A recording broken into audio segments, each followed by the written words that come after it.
Landowners have until tomorrow to make their decisions on yield updates and base acre reallocation at their County Farm Service Agency office. The 2014 Farm Bill gives landowners a one-time opportunity to increase payment yields on their farms to 90% of the average yield produced on each farm from 2008 to 2012.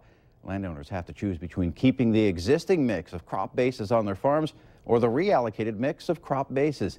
Across North Dakota and northwestern Minnesota, base reallocation often results in less wheat, barley, and oat base acres and an increase in soybean, corn, and minor oilseed base acres. Grains are returning to their former glory in North Dakota in profitability and as a crop that helps solve herbicide resistance issues. Increasing supply, though, is a guarantee for lower prices.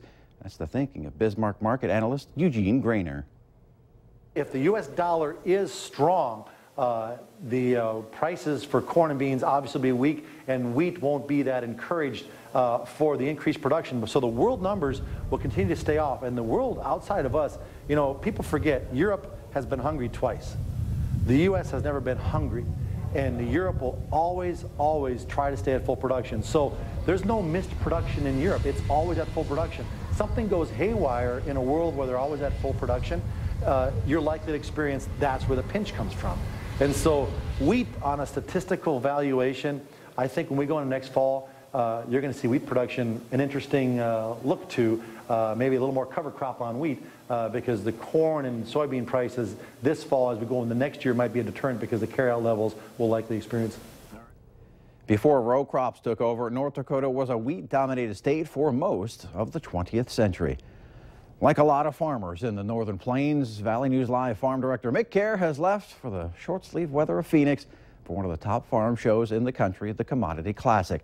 While there, Mick found a Crookston, Minnesota farmer who uses precision ag technology as a form of risk management. Came all the way to Phoenix, Arizona to meet Crookston, Minnesota farmer Brian Bohl, the 2014 Ag Sustainability Award winner. You know, it was a real tough growing season in my area, and it was really varied throughout the state. You know, we started out super wet. We didn't get wheels turning until the middle of May. Got rain again, and then all of a sudden about June it turned dry, and we never got another drop of rain. So, you know, the wheat crop was great. It liked it cool and wet early and dry later on, and the corn and beans in our area suffered. But you didn't have to go too far away, and they had some pretty good crops. So it was a really a strange year as far as weather patterns. Our soil profile right now in our area is very dry. We haven't had much snow to speak of. I heard it snowed while we've been down here, so I'm real sorry I missed that. But it is concerning. I mean, if we don't get our normal spring rains and summer rains, it could be an issue. From Phoenix at Commodity Classic, Mick Kerr, Valley News Live. Now, Brian was the 2014 Young Farmer Sustainability Award winner. He and his wife Melissa farm more than 5,000 acres and run a 200-head cow and calf purebred registered Angus herd. That, along with a commercial trucking operation.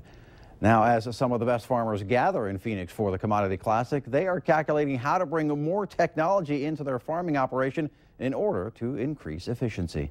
You know, when we look at the newer technology, especially in today's, you know, less than ideal crop condition market reports, you know, some of the things we look at is how does yield mapping pay for itself? How does guidance pay for itself? How does variable rate technology pay for itself? And each one of them has to be incorporated into your farm some way, shape, or form, but it's got to pay for itself. With this drone technology, really, it's as we're looking at the crop health or potential drowned out areas, drought areas. What management decisions can you make to justify that cost input? And starting off with the yield monitor system, that curb took approximately 12 to 15 years to get to.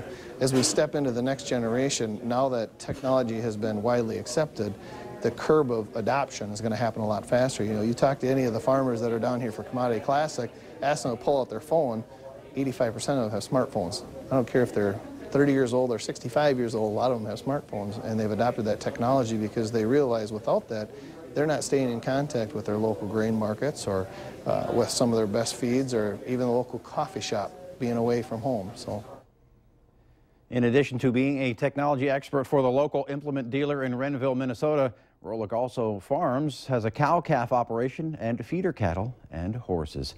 Coming up right after the break, we'll take a full look at your weather forecast.